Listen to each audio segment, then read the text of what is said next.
నీ earning capabilities అంత స్ట్రాంగ్గా ఉంటాయి అనేది ఒక ఇండైరెక్ట్ మెసేజ్ సొసైటీ నుండి పిల్లల వైపుకి వచ్చింది.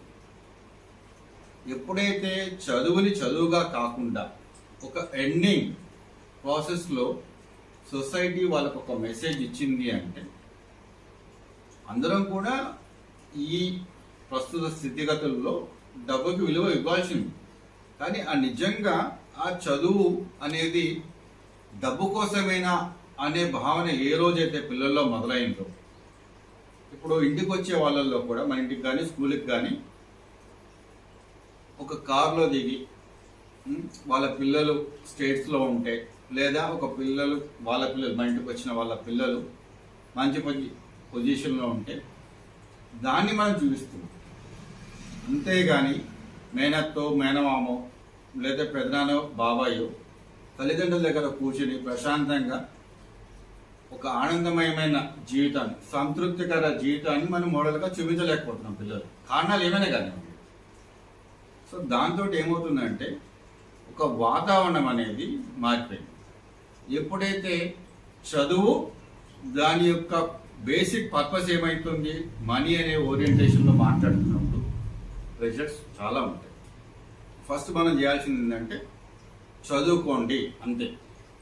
చదువుకోండి అనే బేసిక్ కాన్సెప్ట్ సమాజం పిల్లలకి ఇచ్చిన రోజున ఇలాంటివి ఉండవు. సరే, ఇప్పుడు ఒక చిన్న విషయం అందరిలో జరిగేది. నేనున్నా, మీరున్నారు, 54లో నేనున్నా, 60లో మీరున్నారు, మా నాన్నగారు 84లో ఉన్నారు, ఈయన సునీల్ కూడా 35-40లో ఉంటారు. మనం ఏమి వింటున్నాం? నాకేంటి, నా కొడుకు ఉంది, నా కూతురు ఉంది. వాళ్ళు కొంచెం స్థిరపడితే వాళ్ళ పంచన చేరి నేను కాలం వెళ్ళబుచ్చుతానని మా నాన్నగారు కానీ మా అమ్మగారు కానీ, మా ఇంటికి వచ్చిన మా నాన్నగారు ఏజ్ గ్రూప్లో వాళ్ళు నా చిన్నప్పటి నుండి వింటూనే ఉన్నా. దాంతో ఏమవుతుందంటే మోహన్ చంద్ర గారు, మనకి తెలియకుండానే సబ్కాన్షియస్ స్టేజ్లో 2 విషయాలు క్లియర్గా ఉన్నాయి. ఒకటేంటి, నాన్నగారు ఎప్పటికైనా సరే నాతో పాటే ఉంటారు, అమ్మ నాన్న నాతో పాటే ఉంటారు అనేది ఒకటి స్టాండ్ అయిపోయింది. ఆయన క్లియర్గా చెప్పేశారు. మీరు అయిపోయారు. కానీ చాలా మంది ఈ రోజుల్లో ఏంటంటే కొంచెం ఏజ్ అయిపోయిన తర్వాత ఉద్యోగ ఓల్డేజ్ హోమ్ వెళ్ళడం, అలాంటిది అమెరికాలో ఉండడం, వాళ్ళు కొడుకులు వాళ్ళని ఓల్డేజ్ చేసి మీ మానవులు మీరు పట్టుకోలేదు అని ఉద్దేశిస్తున్నారు. ఇప్పుడు ఎందుకు వచ్చింది ఇది?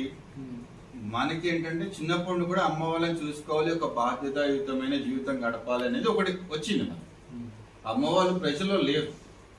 ఆయన ఉద్యోగం ఆన్ చేసుకున్నారు. మా అమ్మగారు ఎక్కువ చదువుకోవాలి. 7th 1 పేపర్ 2 పేపర్లో పోయింది. ఇప్పటికీ అంటది మా అమ్మ, ఎక్కడున్నారు కదమ్మ, ఆ ఒక్క పేపర్లో ఒక 4 మార్కులు వచ్చి ఉంటే నేను కూడా మీ నాన్నలాగా చదువుకునేదాన్ని ఇప్పటికీ అంటారు మా అమ్మ.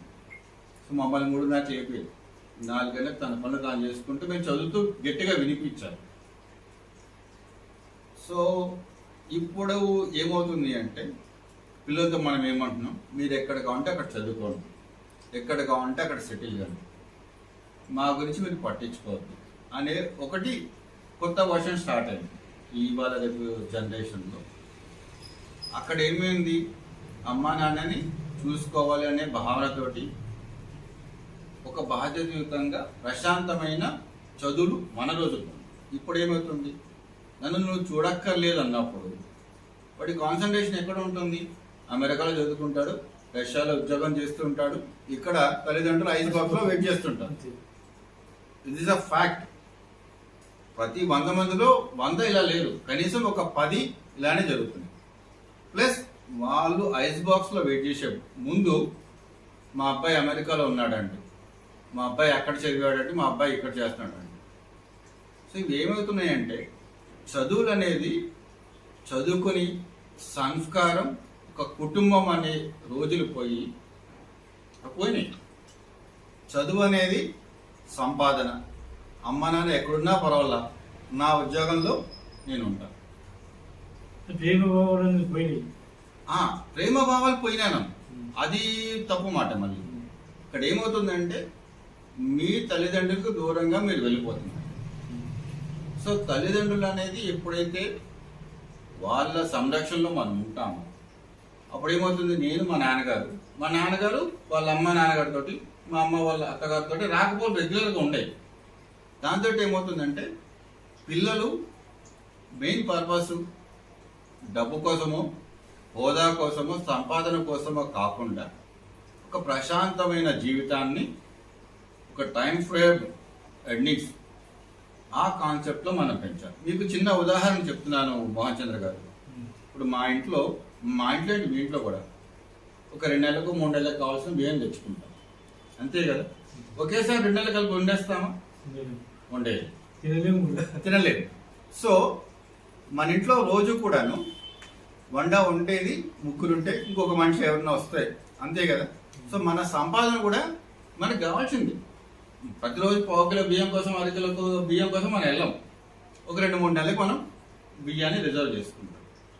అట్లానే మన సంపాదన ఎంతవరకు ఉండాలి, దాని ప్రిజర్వెన్స్ ఎంత, మనకి డైలీ రిక్వైర్మెంట్ ఎంత, ఫ్యూచర్లో మనకి అనుకోని ఖర్చు వస్తే ఎంత వస్తుంది అనే అంచనా మా నాన్నగారికి ఉంది, నాకుంది, మా పిల్లోడు కూడా ఉండాలి.